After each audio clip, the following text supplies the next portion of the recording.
Welcome to a special month-long series of recoverHER, where we dive deep into the transformative world of psychedelics and their potential for healing mental health. In this series, we'll explore how substances like psilocybin, MDMA, ayahuasca, and ketamine are reshaping the landscape of mental health care. From anxiety and depression to PTSD and addiction, we'll uncover the groundbreaking science behind these therapies, the role of spirituality in healing, and the practical tools for integrating these experiences into everyday life. Join us as we journey through expert insights, personal stories, and the profound potential psychedelics hold for mind, body, and spirit healing. Which way is right? But if there's one thing that Hello, Heather. Hello, recoverHER community. And very exciting hello to Maestro Hamilton, who's with us. Hi, Hamilton. Hi, it's a pleasure to be here. Thank you for having me on the podcast, and it's great to see you guys again. Yes, and bear with me, but I'd like to do a humble brag about you for a minute, just to tell our audience who you are and who they're getting to spend time with today. So Hamilton Souther is a master shaman, visionary leader, and entrepreneur who has spent over 2 decades bridging ancient Amazonian wisdom with modern healing practices. Originally studying anthropology, his life took a transformative turn after a profound spiritual experience that led him to the Amazon, where he became one of the first Westerners fully initiated into the lineage of indigenous shamans. Known for his use of sacred healing songs or Icaros and his ability to integrate plant medicine with modern approaches to consciousness, Hamilton has guided thousands on their journey of personal and spiritual transformation. Beyond his shamanic work, he is also a pioneer in merging shamanism with technology, offering virtual courses and teaching that reach a global audience. His deep interest in quantum physics and the intersection of science and spirituality further shape his unique approach to healing and conscious living. Today, Hamilton continues to inspire and guide people towards deeper spiritual awakening, self-empowerment, and a harmonious connection with the world around them. Wow. I know, that's a lot. Welcome. Honestly, Thank you. welcome. And thank you for taking the time out to sit and talk to us and educate our audience and tell us a little bit more about your story and how you got to where you are today. I know you're sitting in, you said Silicon Valley at the moment, but you don't spend the majority of your time there these days, do you? No, the majority of my time I'm actually still in the Amazon and have been there for the last 22 years, mostly full time. It's been a place of deep exploration and mystery, and it's actually incredibly beautiful. And so I love the forest and love what it represents and the natural medicines that are found there. And so I spend most of my time there supporting others and helping them in their medicine journeys and also their healing. Hamilton, what have you found? How have you blended kind of the modern world and how most Westerners approach healing and what you offer to people? So I think I help people from the Western cultures understand their culture and where their need for healing comes from, and help bridge that to the ancestral cultures and the commonalities that we find between them.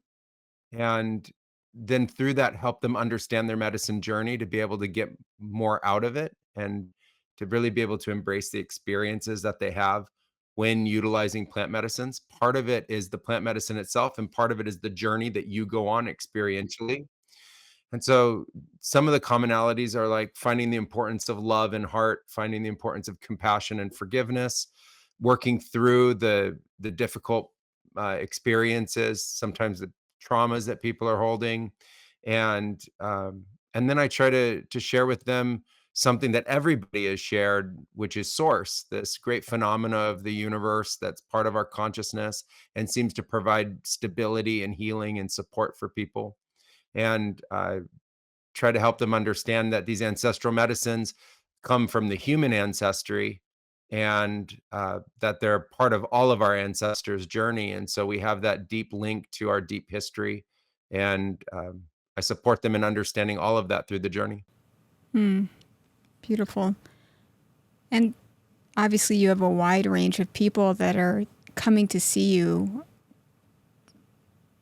What are some of the challenges that people experience in making that shift from traditional Western healing or being let down maybe by traditional Western modalities to being able to open up to what you offer? I think in a commonality that the Western modalities are providing you a mechanism to deal with your symptoms. And then there's a tremendous process of changing the nature of your patterns and the way that you actually live so that you don't continue to experience and create those symptoms. So part of it's in your brain chemistry, and then part of it is also in the social behavioral aspects of your life and the rituals that you do. And so I think that the plant medicines provide a dramatic opportunity to shift state and to Mm-hmm. experience a brand new state of mind and a brand new state of consciousness. And through that process, there can be tremendous releases and things can reorient and actually just be solved or healed. But then there's also the support to continue the healing process with an understanding that healing is possible. And so you use the medicines for a period of time, and then there's an integration period. And during that time, you have this neuroplastic event, and then you also have a opportunity to use that to create a new means of thinking, and then also a new means of interacting and behaving, which I just think of as getting to make new choices. Mm-hmm. You get this great freedom around your choices, and then you start to implement it and apply it in your life. And through that, the healing journey continues and is transformative, powerful, and deeply meaningful to somebody. Hamilton, can you, we've had limited experience inside the ayahuasca in particular medicine space. And it was, as Tracy shared before we started chatting, I think for me in particular, it was a dynamic and at times almost even terrifying experience and an exhaustive one for sure. And and it took some time, of course, through reflection and integration after the fact to understand even just a few of the messages that were given to me. Can you walk our listeners through a very basic explanation of what ayahuasca is as far as a plant-based medicine goes and what type of what you may expect through that type of work and journey? Yeah, ayahuasca is really a combination of two plants, core two ingredients. In our area of the Amazon is Banisteriopsis caapi, which is a vine, and it's known as ayahuasca, the vine itself, which means translates to vine of the soul or vine of the spirit. And then there's Psychotria vigris, which is also known as chacruna, which has dimethyltryptamine in it. And the combination of the two creates a tea where you can absorb the dimethyltryptamine um, through the stomach. Normally, you have an enzyme in your stomach that breaks it down, so you can't actually absorb it. You would just break it down, and you wouldn't receive it into the blood and then into the brain. And so, through this combination, this magical combination of molecules inside the ayahuasca, you can absorb the DMT orally, and then it'll go into the brain.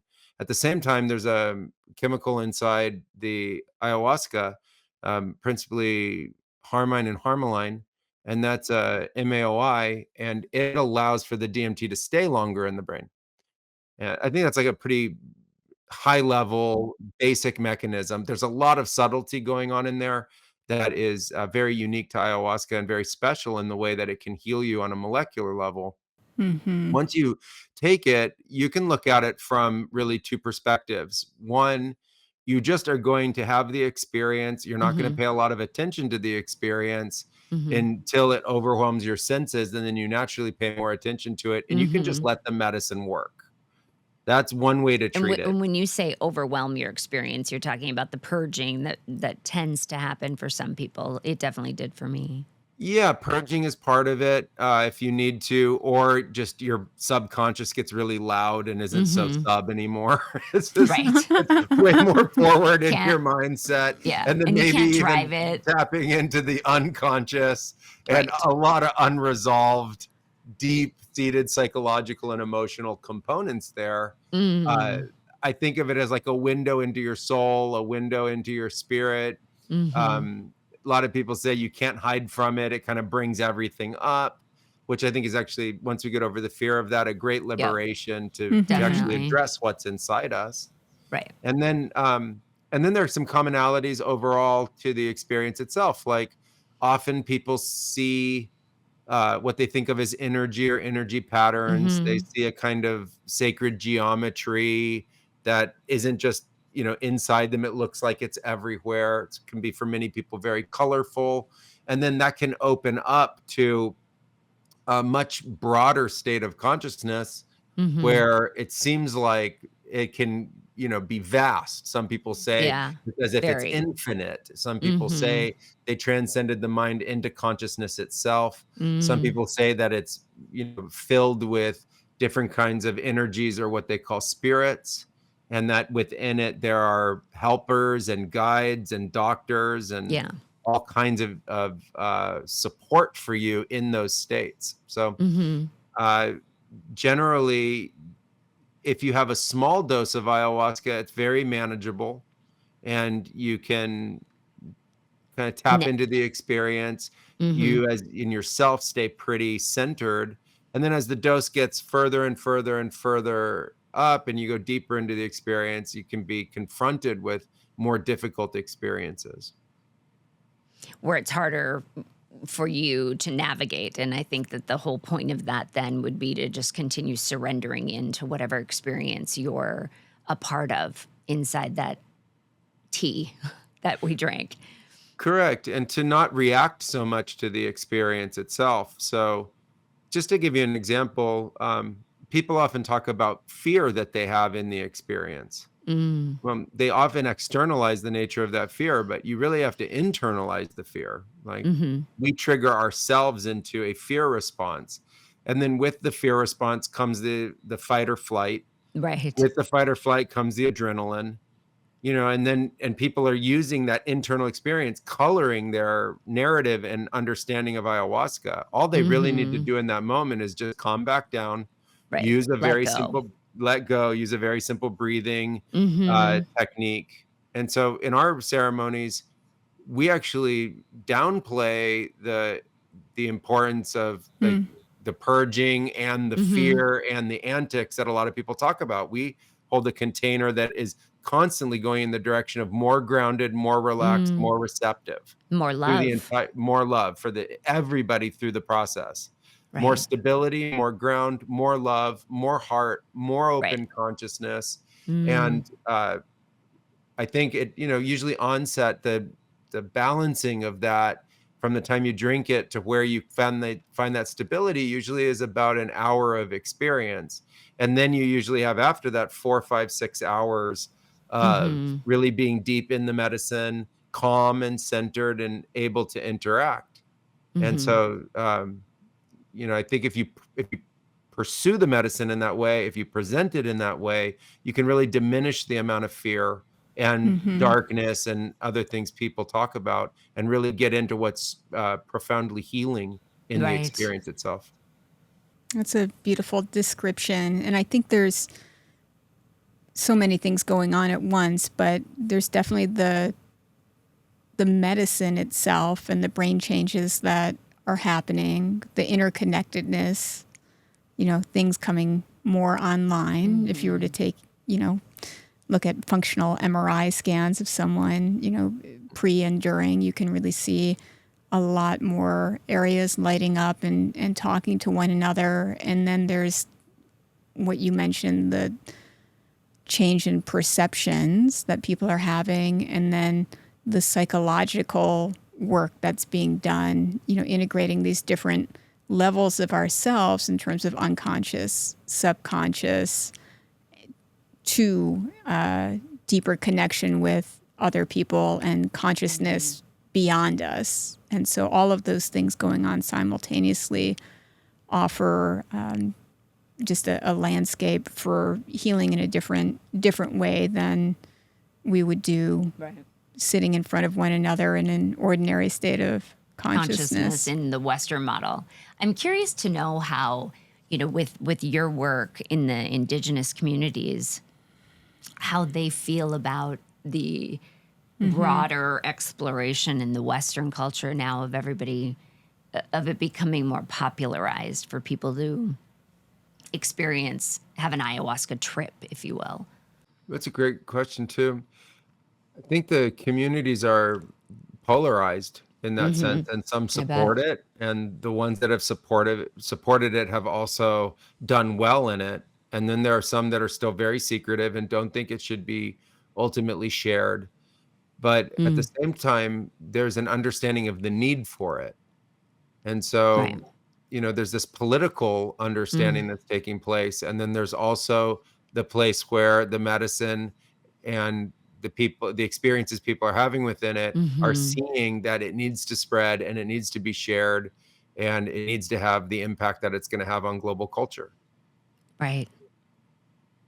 What are some of the common experiences you have? I mean, we have you here. I know that you and Tracy have talked many times, and I just get so excited about exploring that landscape of my non-ordinary state of consciousness. I find it to be, I've always been curious about healing the past versions, whether that's generational trauma as well. Well, especially that, because that heals, I believe, the collective. But I would love to hear, with your vast knowledge and experience, some of the more common experiences that individuals have, maybe early on in their exploration of the medicine. So for instance, I was one night in particular, and I think afterwards I just lost it. I'm like, this is the worst sleepover ever, Tracy. I just had enough of my body experiencing convulsions for 6 hours when I was a snake shedding my skin. I think the transformative experiences are first a big shift from ordinary mind to the medicine mind. That's common for everybody. Then there's this unique experience of feeling like you're either really in the experience or you're kind of on the threshold of it. And then, going in, if you've been a snake for 6 hours shedding skin, you're definitely in. That's Right. that's in the I experience. felt that. Yeah, I so felt other that. people, and if it were a group ceremony, might be like, that didn't happen to me at all. Like I was watching that. I was pretty sober through that. Yeah. And then there's the distorted perception of space-time, like depth perception changes, the kind of the solid nature of matter starts to become much more energetic. Right. So people see that. And then it moves into the rumination of the mind, often going into the past and coming up with awarenesses, some of them very positive, some of them more difficult to relate to. That seems to color it. And then there's a movement into seeing this other that is really profound for people, where they connect with beings or spirits or what they call light shapes or entities. There's all these words for it now in the community to describe this phenomena, where in the sacred geometry, there's more than just geometric patterns. There's figures, figurines, deities, etc., that people interact with. It's also very common. And for some, an ability to transcend what feels like being physically located in the same place. They feel like they travel or astral travel or go somewhere in vision. I think those are the most common experiences of non-ordinary reality. Fundamentally, it's just so unique. I think it's such a. I'm so grateful that we did take advantage of the experience when we did, even though that it was a bit daunting, right, to go there. And are you grateful that you did? With your guidance from Hamilton? I mean, you played such a big role in helping her get there. Yeah, always grateful for new experiences for sure. Do you one of the things I struggle with in you helping people in a traditional psychiatric practice and using ketamine as well, and I'm wondering what your thoughts are based on your work, is there seems to be this shift in society to wanting to fast forward things. For our attention span is so limited now, and just wanting to distill things down without really investing in the experience as a whole. Do you have thoughts on that in terms of worries about our approach to psychedelics, or are you, more excited about the, how much more access there is now? The one thing that I loved about the native practices down in the Amazon was that it was all about the actual results and outcomes. Okay. It was 100% about what people got out of the experience. It wasn't about having an Right. experience. Mm-hmm. Yes. It was outcome oriented. Mm-hmm. And I think there's room in the psychedelic space for people to have explorative experiences, and they need to understand and be prepared for those because it's a mind-opening experience. You don't go back and unexperience what you actually go through. So it's a rite of passage in its own way. But Mm-hmm. when we look at it from a Western perspective, I'm really interested in the new modalities and their efficacy. What are the real results? And I want to see, analysis done on the data and then shift the modalities to just continue to improve. There's a need for the medicines, but I'm not sure our Mm. current understanding embraces the totality of the understanding of the ancestral wisdom, which are Yes. lineages of thousands of years of practice with these medicines. So it's not like the medicines are new to us, and it's not like our ancestors hadn't already done an incredible amount of experimentation with them to understand them. And so we often love to invent and create. And I think right Mm. now what's happening in the new Western use of them is a lot of invention and creation and a lot of Mhm. application of other modalities to them. And we just have to see what the outcomes really are of that. I understand that a healing journey is not about fixing things to make your life go back to what it was. Right.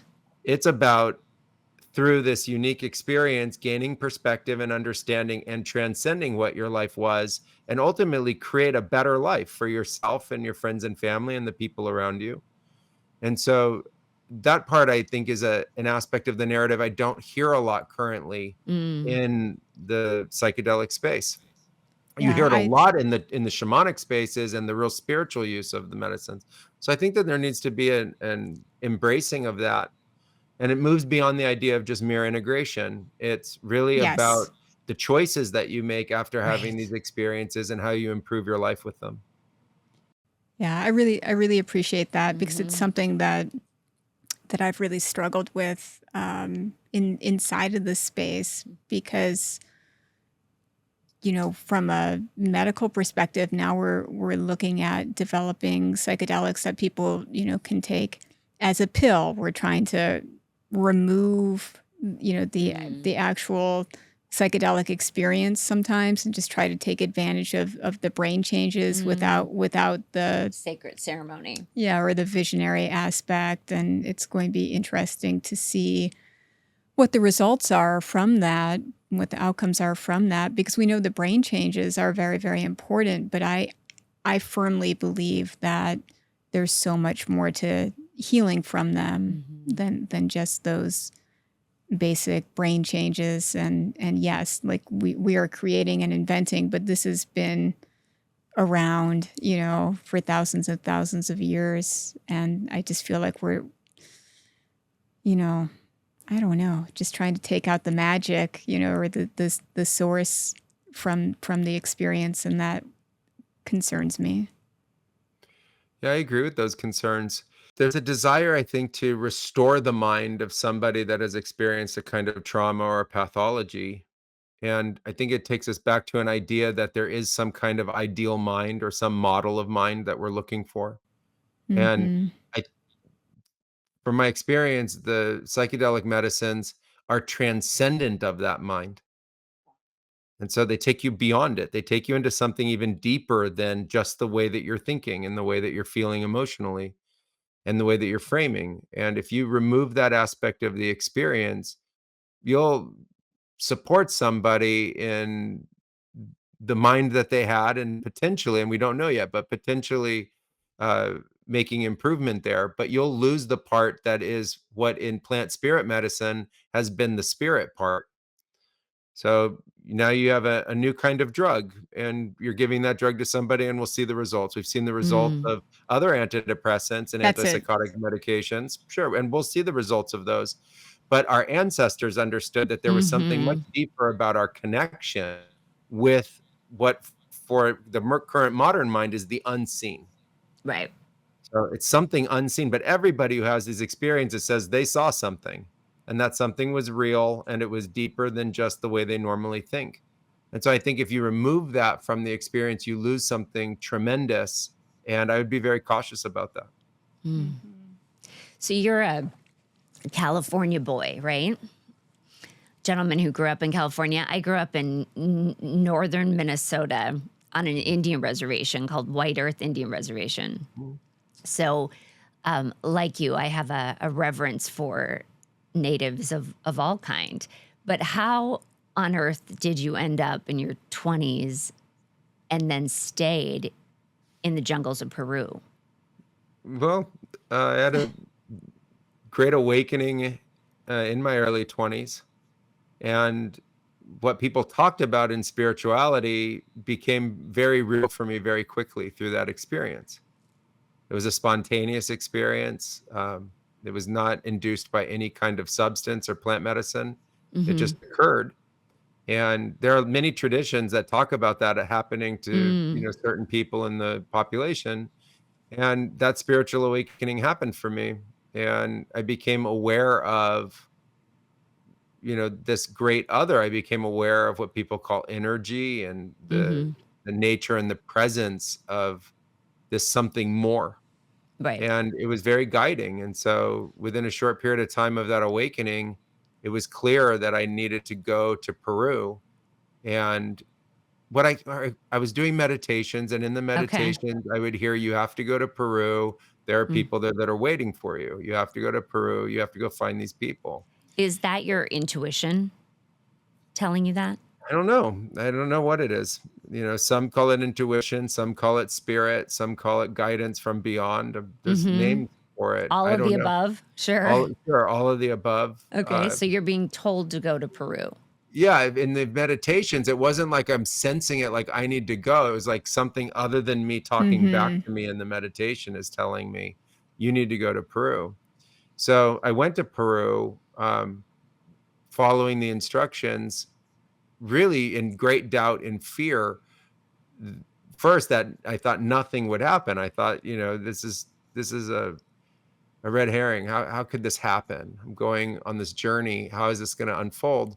And Mm-hmm. it actually unfolded in, late 2001 when I went, exactly as I had seen in the meditations. And so Mm. within, I was told within 90 days I would find my apprenticeship. And sure enough, it was in between 70 and 80 days that I was drinking ayahuasca in the middle of the forest. And the last vision I had was that I had been accepted into apprenticeship and that I would live there, that specific location in the forest, and that I would be trained. And it turned out that that location was about 500 yards from the house of one of the greatest mystic elders there, who was Mm. around 85 at the time. And I ended up living there, and I stayed there for 4.5 Mm. years, and I trained under him. This was Don Julio. Don Julio, yeah. Wow. And how are those teachings passed along generationally? It's a great question. They don't have a written history, and Mm. so what they learned to do, and it's a fascinating mechanism, is in the visionary state of ayahuasca, they learned how to store and encode a lot of information, a lot of teachings, knowledge, and understanding. And so they take an apprentice, the maestros take an apprentice into vision and guide them into the states of consciousness where they can access that information. And they're trained through that process. And so there's very little verbal teaching. Most of the Hmm. teaching is done in vision. And it's a sacred process that people invented there over thousands of years as a way of sharing consciousness and passing down information from one generation to another. And I was taken through that process. Thank you for sharing that. Mm. I I spend a lot of time thinking about fear because I see that causing such contraction in people and unhealthy behavior and absolutely within myself, some self-imposed limitations because of fear. And I've come to appreciate the opposite of fear is love, for me, that protection. And I think sometimes when people are shifting into a non-ordinary state of consciousness or thinking about wanting to pursue that, they're really fearing themselves. And I'm wondering if you think that that's part of the transformative part of the journey, that people are resistant to themselves, or they have this idea that there's something dark within them or something that should be avoided, and that on the other side of this journey there's some loosening or some liberation from that fear. Fear is a main component. First, I think we need to recognize that we're currently living in fear-based societies. Right. And so you're taught that there's a lot to fear from a very young age. And it's a very unique kind of fear, which I think of as like a probabilistic fear. And so it's described as, oh, this could happen. You need to defend yourself before it even Yes. happens. It's Oh my God, the big what if. What if that happens? What if Right. this happens? That could happen. And I have to protect myself from like the invisible boogeyman of my own mind's ability to hypothecate Ugh, what vast a waste of time. experiences. And it happens Mhm. in everything. And so we get Mhm. habituated to that kind of thinking. And that's why I say it's cultural. And now you get presented with the unknown, and you're going to have to address that aspect of yourself that does that. And as part of that, along the way, we all know from our psychological understandings that we have these repressed aspects within ourselves, Mm. and we repress them through our childhood development and through our lives, I think, in response to the nature of this greater collective fear. So we weren't fully embraced. We weren't fully unconditionally loved. We weren't allowed to just be our complete selves all the time. We had Mm-mm. to internally modulate for our environments, through the entirety of our lives. And so that whole paradigm that I just described is not only going to be confronted, but potentially transcended through the experience. And I think that's what causes that reaction of, Yeah, concern and anxiety going into it. You totally. you already know that you got to deal with it's that. Yeah. And it's then you watch how somebody relates to that within themselves, which is very telling. It's kind of like a Rorschach test. It's like yes. a social ink blot test. You watch them put this decision to participate, to Ugh. find their healing in Mhm. them, and now they shimmy and shake and concern, and you just help somebody find their heart through that process and reassure them that everything's going to be okay, as long as, and the caveat is, as long as they're going to somebody who Yeah. knows Right. how to practice these kinds of medicines, right? Mhm. So Say as more about long as the that.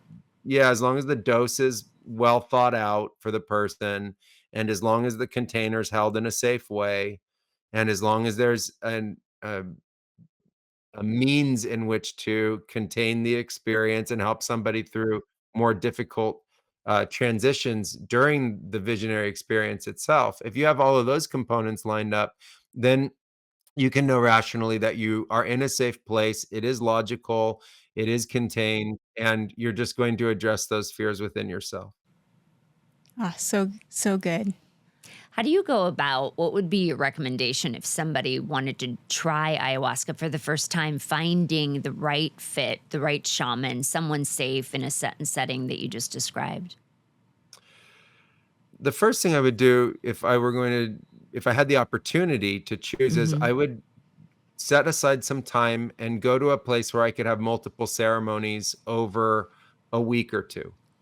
So sometimes those are retreats and sometimes it's working with people where they have that container. But the reason for that is a traditional treatment with ayahuasca is usually 3 ceremonies. Okay. And the first ceremony, there's a lot of cleansing that goes on, Mm-hmm.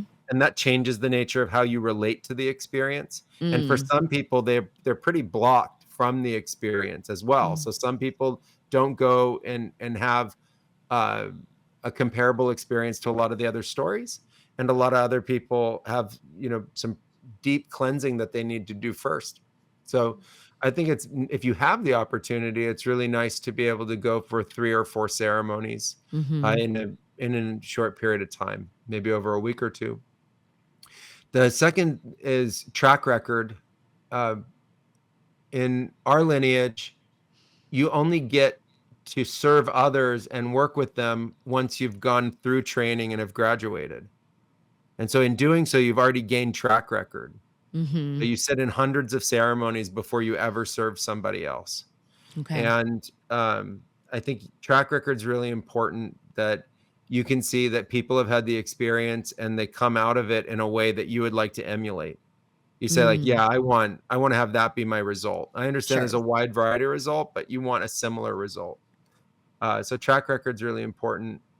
The the professionalism of the container is really important because Western people are used to Mm. a very clear container for their experiences. Mm.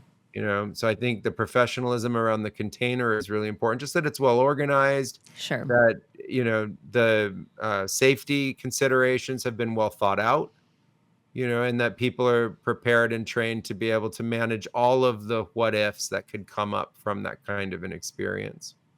And then I think the final thing is a resonance of energy that you feel with the people that you're going to, Mm-hmm. because there's a wide variety of safe practitioners, but they have a different vibe and a different way of conducting themselves and a different series of beliefs or understandings. And you want to know that you vibe with that and you resonate with that energy and and the messages that they present. And I think if you line up all of that, you can really ensure a positive and safe experience. Mm-hmm. And then recognizing the need for medical safety as well. There's a lot of medication that's Mm-hmm. prescribed to people that cannot be taken with ayahuasca, and navigating that, I think, is very, very important too. Yeah, I agree. As part of the professionalism, they need to have a pre-screening model. Mm-hmm. So everybody has to go through medical pre-screening to make sure that they're an appropriate candidate for the experience. So I wouldn't treat ayahuasca as a one-off experience. Mm-mm. I would be prepared for it. Um, the medical screening is really important because there are certain medications that create a toxic scenario or a toxic combination. Mm. And so you Yes. have to be very careful about that with ayahuasca. And if there is, understand that there's a weaning process that you can go through at Blue Morpho at our center. We've always recommended that people just talk to their psychiatrists or their doctors and go through the appropriate weaning process. And we've actually found over the last 20 years that the Western medical community has been very supportive. Mm-hmm. Some patients are scared to tell their doctor that they want to do this. Always told them your doctor's there to practice medicine. They're there for your overall well-being. Mm-hmm. We've never had a person go to a doctor and have the doctor oppose their process. So, feel comfortable talking with your doctor and being open about the fact that you want to try this natural medicine, and go through the appropriate process with the people that are organizing it to make sure that you're a safe candidate. That's Mhm. encouraging. Yeah, absolutely. And selfishly, I want to get into your big brain and big heart around, as you walk around the world today, given your exploration and experience with um, travel and consciousness and energy, what is that like when you are meeting people, whether it's just in your day to day or obviously, people that you're working with, what do you feel like you're able to sense things differently or see things differently? And I imagine you do. Part of the medicine process is learning how to be perceptive and receptive to people. So you really train in the subtleties of being able to understand people. And so I think I have that general awareness. I think the biggest difference is in the way that we frame our understanding of reality and compared to somebody else in the way that they were taught to see the mind and to understand. So for instance, you know, we can be in a similar environment to somebody else and we can be looking at the same plant and they're seeing the plant and it might be ornamental or beautiful for them, but I'm seeing the plant and it's ornamental and beautiful and I've been taught to understand it as a spirit and pure energy. And so I think it's the same mindset plus these other ways we've been taught to see the reality around us.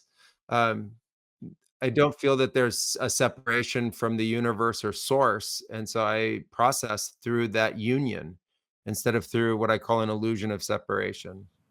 I love And that.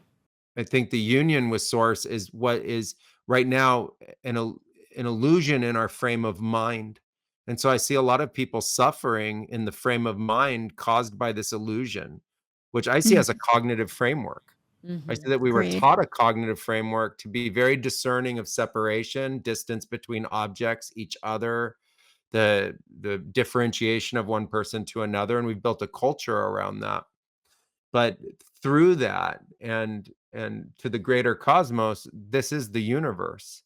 And so we get taught to see the nature of that universe and to understand it as a greater container, so a more expanded mind for the interactions that we're having. And I just see a lot of suffering caused by this illusion of separation, and Mm-hmm. with it, the pathologies that have been created. So I support people in seeing through that and finding greater comfort with a lot of empathy and compassion. And Mm-hmm. yeah, and I just witnessed that I think a lot of us are suffering because of that.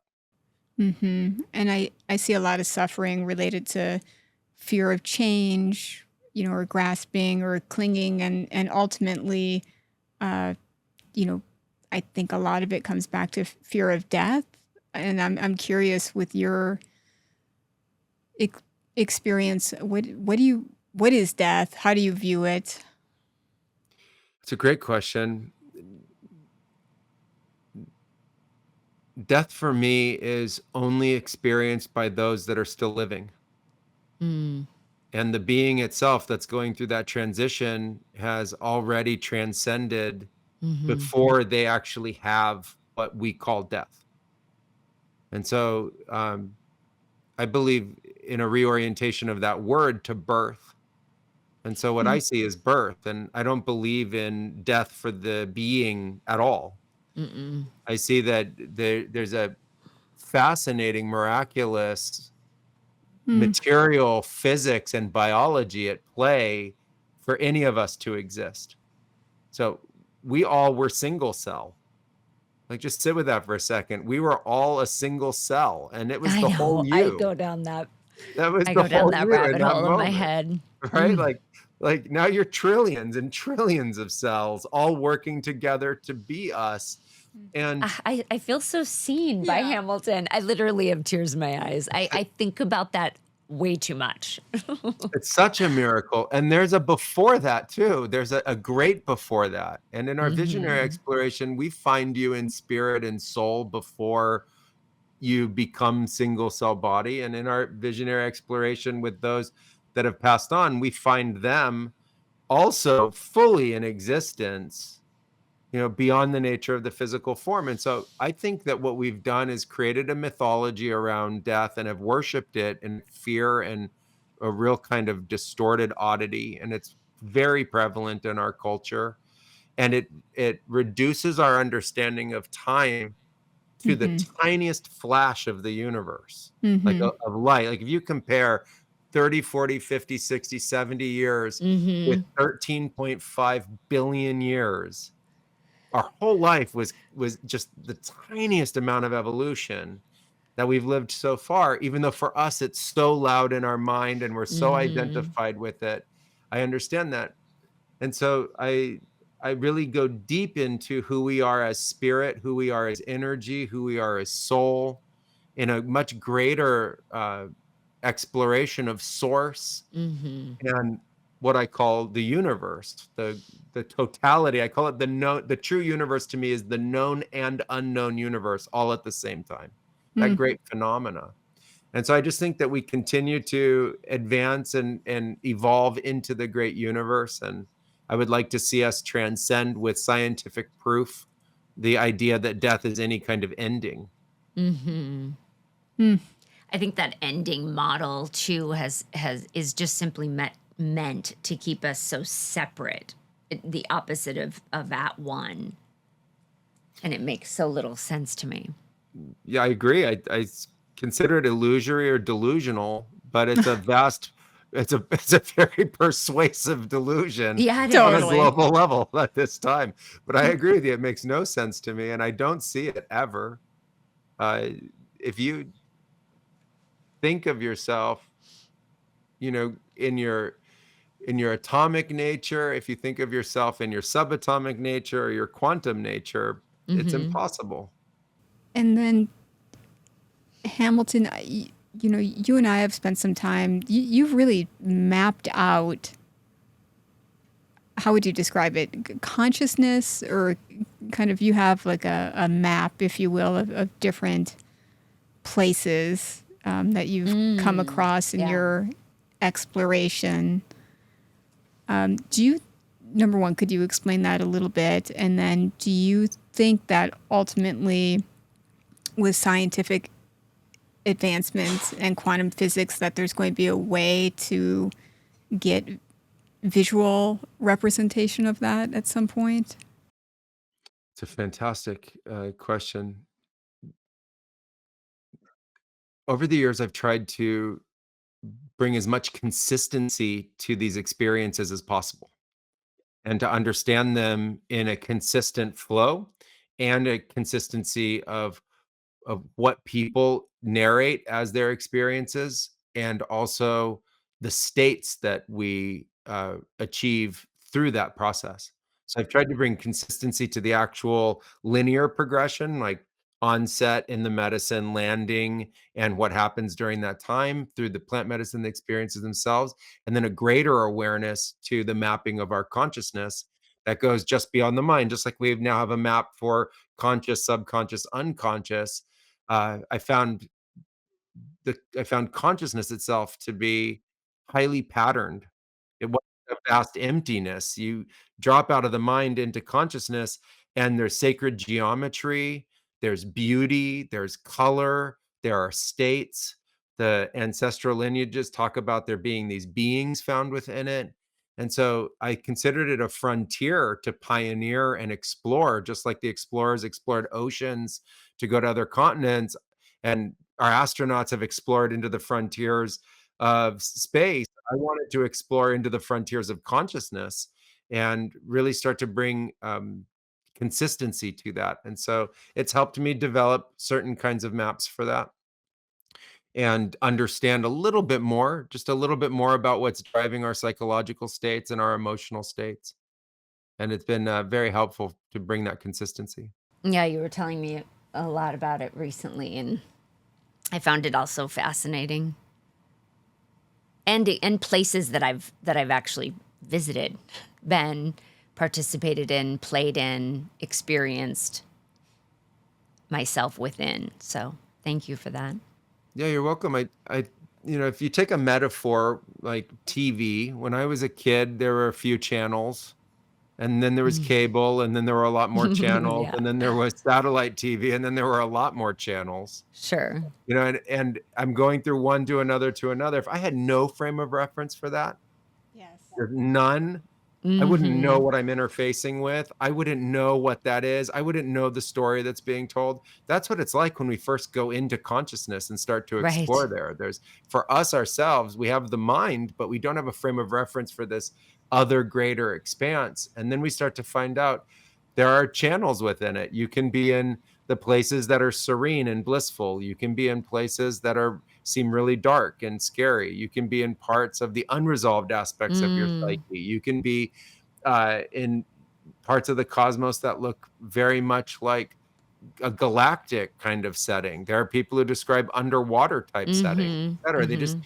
keep developing, and I started to look at it as the frequencies and resonances that through our consciousness take on this shape and form that we can experience. And then what I loved about the practice was after we experience it, the mind has to catch up.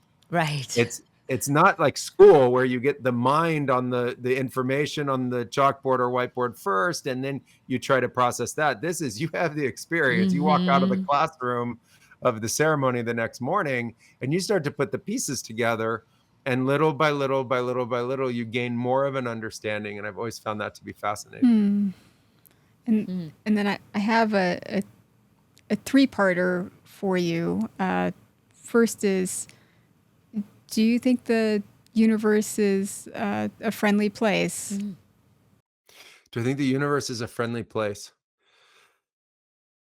I think at the level of soul, the universe is a neutral place and a place of godliness that's hard for us to relate with a binary language in our mind.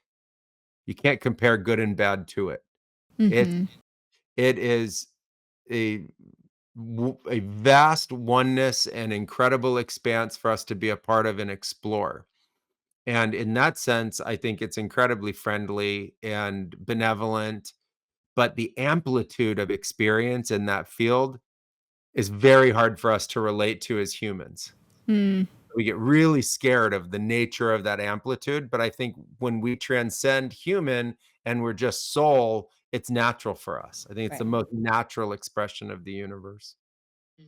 it's interesting that you use the word neutral because it brings to mind one experience I had where inside a non-ordinary state of consciousness, I had this image of it was a human form of a man, but like just like a dude, a regular dude with like a big pot belly, Oh, yeah. wearing like a tank top, who was just like kind of eating Mhm. popcorn, kind of observing me inside my experience with so much neutrality, right? Like, and I even came out of it and I was like, oh my gosh, I think that was my own weird representation of the universe, right? Where it Mhm. wasn't, if I was struggling, you know, he was cool. And if I was in bliss, he was also cool, but Mhm. was there like Mm, the witnessing. whole time. And I thought it was, funny that Mhm. the visual representation of it was such like a, it was like a non thing, you know. So that was interesting to me. And then Mhm. second part to that is for you on a personal level, and then just kind of your overall thinking. This concept of evil or whatever word you would use for negative force, do you is that what do you think that's trying to keep us from, or in what way do Mm. you see that as trying to attack us? And attack might not be the right word, but um, and how does that relate to sanctuary for you? First, I think that evil is human created and Okay. that we have to take responsibility for the power of our creations. I don't think evil predates people. There are great forces in the universe that if you bring a polar lens or a binary lens to it, it could look like one thing is attacking another, like one galaxy coming into contact with another galaxy, and that Mhm. galaxy is larger in its forces, and it just starts to what looks like consume the other Yep. galaxy. Eat it up. Eat it up. I could write a story about how the evil has come and is eating the other Mhm. one. That would be my story of something that was actually these neutral forces in the universe. And I think along the way, we came into contact with what others describe in our mythology as these great beings. And the great beings represent great aspects of our consciousness before we were ever in material form, before we Mm. were ever really little Homo sapiens.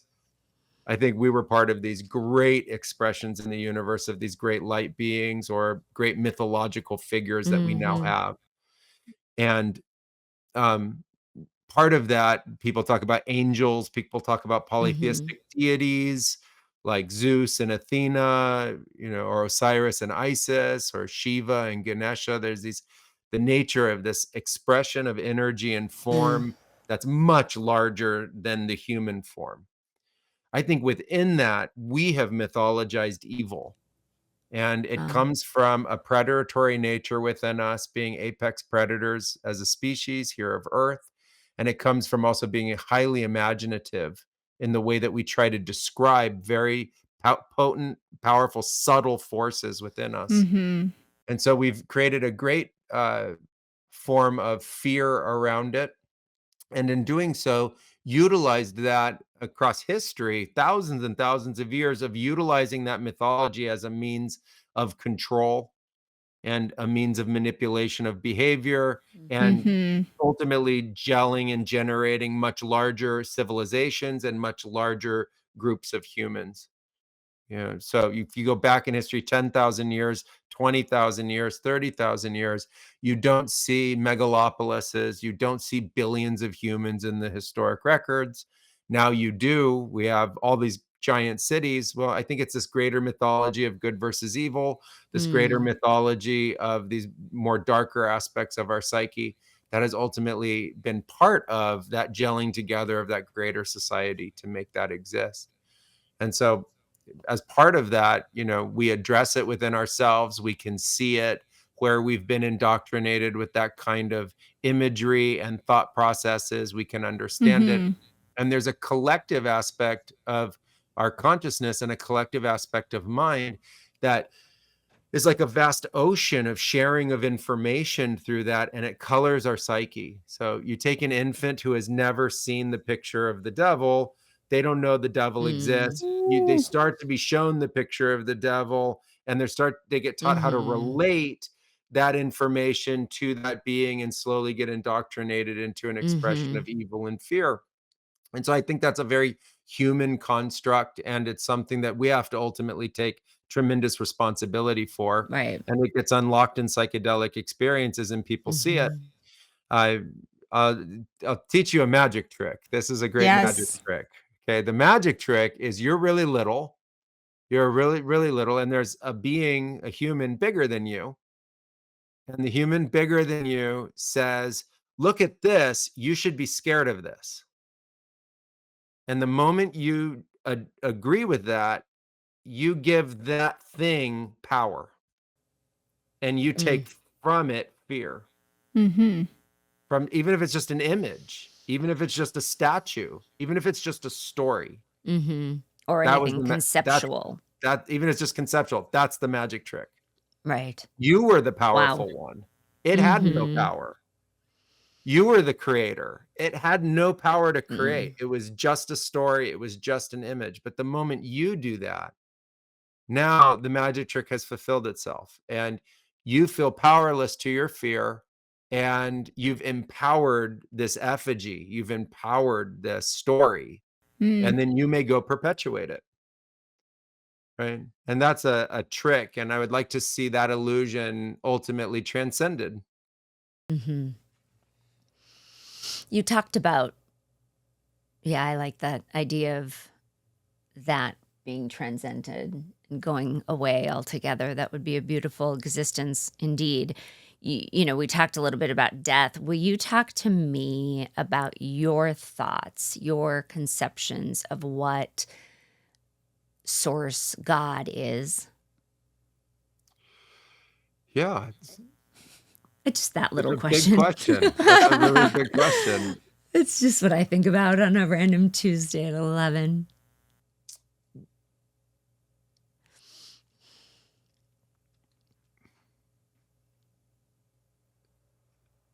God for me is everything. Mhm. God is how anything exists. God is all dimensionality and form, and always changing and always creating. And God is how everything can experience an aspect of the vast totality of God. And so I don't see a mechanism or a philosophical way to abstract God. That would be coming from God, the abstraction from God, the God somewhere else God, the mythological God would be coming from God, from source. And so it's the source of all. And I don't think it's specifically anything, it's everything. And I only know it in an axiomatic or self-referential expression of we're having this conversation and you exist and I exist. And beyond that, that's the root for the nature of that perception. And so God is incredibly abstract, except for the fact that God is 100% literally Alive and this. well, right? Yeah, alive and well as a continued expression of this. And when I zoom out, I try to zoom out in my mind to grasp more understanding. So I say, okay, this is epicentral awareness of God right here, what we're doing, what we're talking about. Everybody having any experience is an epicentral awareness of God. Now, let's zoom out from the earth. And now let's zoom out into the cosmos. Let's go into the cosmos. And then we start to see that there are He's my guy. quintillions or sextillions of planets. And there are more galaxies forming all the time. I don't have a number for it, so I call it trillions of trillions of trillions of trillions of trillions of galaxies. And every time we figure out how to take another picture, there's more galaxies. Right? And so I keep seeing God. For me, I'm seeing God. I don't think of God as separate from the universe itself. I think matter is the body of God. Energy is the body of God. And God is growing through us, coming to the awareness that we have of the cognitive capacities to understand God a little bit better. Now I think of God as a superorganism with no other. If there were any other concept, it would just be more expressions of God. So we just added more knowledge and awareness to our understanding of God. Right? That's the one. So there's more over here. Well, we've discovered more of the one. As we do that, we see how dynamic God is, how creative God is, and how literal God is. And I think we as souls evolve to be part of that and understand that over billions of years. Excellent answer. Thank you. And adding to that, prior to us hopping on, I had something come up from a work setting that, provoked some shift in my energy where I was feeling maybe irritated and in fear, right? And that created some contraction. And then the three of us being here in this God space, I immediately feel myself back in my body, regulated, heart open, mostly fully present. And I do think that has to do with your construct of sanctuary. And, you taught me a little bit of that. And then I have tried to carry that over into my day-to-day life, my relationships and what I'm trying to create. Can you explain sanctuary? Because I think that is a beautiful magic trick, if you will. Sanctuary is a method and a state of consciousness that we can create. And it starts in understanding that we are co-creative and creative beings ourselves. And so we have to take responsibility for what we're creating and ask ourselves, one, what are we creating right now? And two, what do we want to create? Because if what I'm creating right now isn't what I want to create, I need to make a shift. Right. Right. So that's what I mean by shift in consciousness. Like that's a shift in my awareness, a shift in my energetic state, a shift in my mental state. And you decide to make that shift. Right. Not And easy to do, by the way. No, but it can be practiced and Mm-hmm. ultimately become much easier. We Mm-hmm. find that I think of it like anything I learned. The first day I tried to learn the alphabet, I wasn't very good at it, and now I'm pretty innate with it. And I think about yoga. When I tried to do some of the yoga poses, it was pretty bad on day 1, and the physiology couldn't even allow for it. Oh, a little better now. So I just like, understand for everyone listening the incremental steps we take to learning Right. these things. So sanctuary is first a recognition of that a recognition that we want to create sanctuary. And sanctuary means a place of refuge and safety for ourselves and others, a Mm-hmm. place where we can regulate our energy. And you just look at your space and decide if you want to create that. Like you can create chaos in your home. People create domestic Mm-hmm. violence. They can create Mm-hmm. uh, really difficult emotional states. I said, I don't want to create that. I want to No. create this place of refuge. Anybody who comes into my space understands that they're coming into a safe space, a place of compassion, a place of love, a place of groundedness and centeredness for them. And so, first is in the definition of the space. And we define, just like we did in the talk, that God is omnipresent, God Mm-hmm. is everywhere. There isn't a separation from God. So now we're co creating with God. Mm. And we define the first understanding to create sanctuary, that we create sanctuary with God. And so we do it together in a co creation. And then the second understanding is that God represents the infinite and eternal. So we're co-creating with the infinite and eternal, not a finite concept. You can't run out of it. It doesn't get tired. The batteries don't run out, etc. Like the infinite eternalness of this godliness that we're co-creating with is powerful, intelligent, capable, and is here and is listening and aware and is available as soon as we turn our awareness to it. I Mm-hmm. don't need to be in an altered state. I just have to turn my Mm-hmm. awareness to God and say, God, we're co-creating sanctuary. Source, we're co-creating sanctuary, or universe. And I define the universe, source, and God as synonyms. Mm-hmm. I say Mm-hmm. they're words Same. saying the same, they're pointing to the same thing. Mm-hmm. Once we've done that, we invoke 5 simultaneous states. And so in this co-creation with God, in this co-creation with the infinite eternal, we want to create 5 simultaneous states for everybody and everything. Mm-hmm. For the And collective. for the collective, including us within it. So if we're Right. within the collective, there isn't a separation from it. We're all part of the same space, and so we're all receiving it together at the same time. And the first is the idea that it's healing. So the space needs to be healing for everybody. If there's stuff that needs to be healed, they just naturally start healing in the space. The second is that it's balancing. If there are things that are out of balance in our energies, they start to come back into balance in our space. Mm-hmm. The third is grounding. If things are ungrounded, they naturally come back into a grounded state. The fourth is harmonizing. If things are out of harmony, we have these great states of energy and emotion and thought. They need to come into harmony. And you can hear that in music when there's harmonies in music versus discordance. So that's the idea that the Mm-hmm. energies find in their balance and in their ground a harmonious state, or energies go that aren't harmonious and energies stay that are more harmonious. So this idea of creating harmony. And the fifth state is a reorientation from these illusions.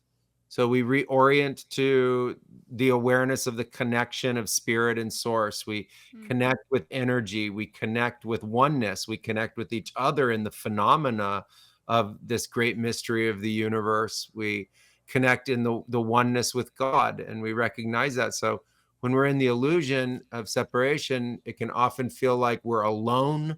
It can often feel like we're lonely. It can feel like Mm. we're not worthy. It can feel like we're traumatized and stuck. We can be in negative, depressed states of energy and mind that can feel like they have like some kind of like magnetism. You can't get out of those Mm. states, it Oh, seems I like. actually say that exact phrase. It's the magnetic pull that keeps people stuck in this loop of and they so often in my never to be so humble opinion, you can't even see that you're creating your own reality by simply Exactly. maintaining that magnetic pull. Mhm. I mean, we talk about it at great length. Yeah, agreed. And so sanctuary and the reorientation is to snap us out of that. It's to Mhm. ground that magnetism back to earth reality. And we use a deeper understanding that we study in physics to our advantage. Mhm. It's like I'm here, the body experiencing this state. I can use the forces of the whole earth to help me, like gravity. Right. Gravity can help me feel the mass of my body. Grounded. Mhm. Grounded. Source is everywhere. I have my heart here to help balance my mind consciousness. I have my heart, which knows my love. I have the inner energy of the body that can, you know, help shift these states. And so that's ultimately the creating of sanctuary, and the idea that we can create sanctuary for each other, this place of refuge and safety. And within it, we can experience those states Mhm. through oneness and shift our energy, shift our frame of mind, Mhm. shift our states of consciousness, learn and grow, and experience a deep intimacy and communion with each other Yes, that please. transcends the illusion of separation and allows us to Mhm. really know each other in love and heart, and that it's a soulful, natural progression to learn how to create it and share it. Beautiful, Hamilton. And Mhm. then, I mean, you spend a lot of time in sanctuary, and what things make you go to sleep? Like, how do you know if you're, it's subtle, Mm. it's tricky, where you're existing outside of sanctuary, and like, how do you know what wakes you up to that Living more feeling? unconsciously versus in the conscious mind or heart, conscious being, conscious body. A sanctuary as a spiritual practice is something that I've now done and learned to invoke and orient to on a daily basis. Mhm. For me, the dynamic nature of life is constantly testing those Mm. definitions constantly. Right. And so what I recognize is that, you know, sanctuary can be created, and within the creating of sanctuary, I can still be in distress. Mhm.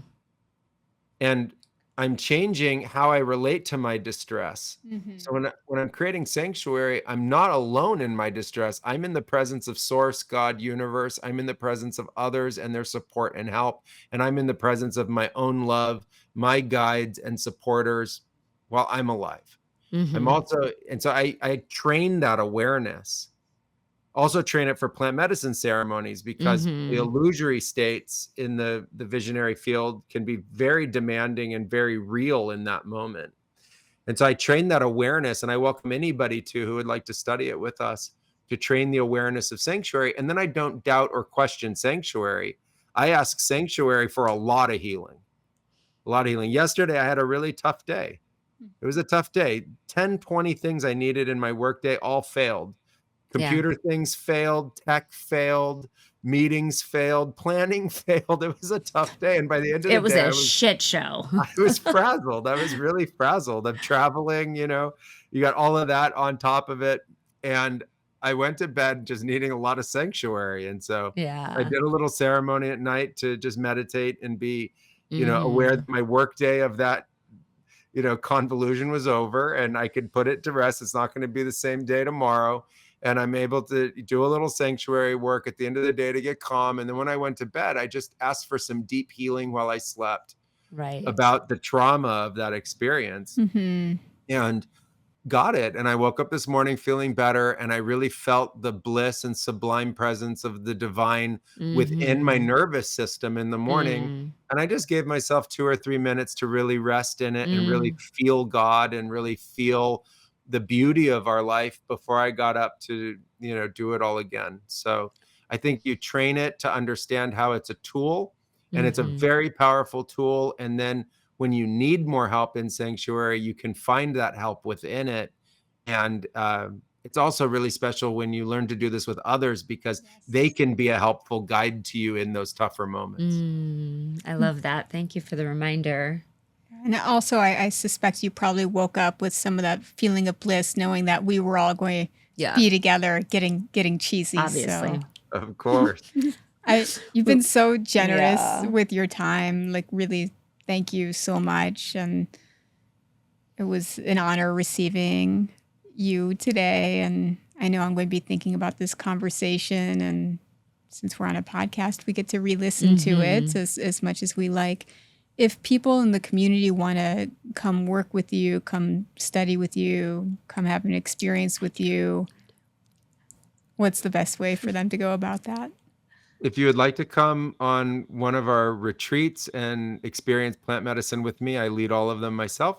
You can come to bluemorphotours.com and see our schedule. And we welcome you to come for ayahuasca retreats and San Pedro retreats in Peru. We work out of the Amazon and also in the Sacred Valley between Cusco and Machu Picchu. And so both really are incredible, opportunities to go see the environment and the plant medicines. And if you would like to be part of our mystery school, which you can do online, we meet, every week. And I also lead that. And you can be part of our mystery school. And you can sign up through bluemorphoacademy.com or bluemorphoms.com. And we'd love to have you be part of our community. We'd love to share the plant medicines with you and help you in every way that we can. Our community is a vibrant, truly vibrant, interactive space between everybody who's having these experiences. And often people say they have the experiences and they go home and they don't know who to talk with, Right. or who they can connect with about this.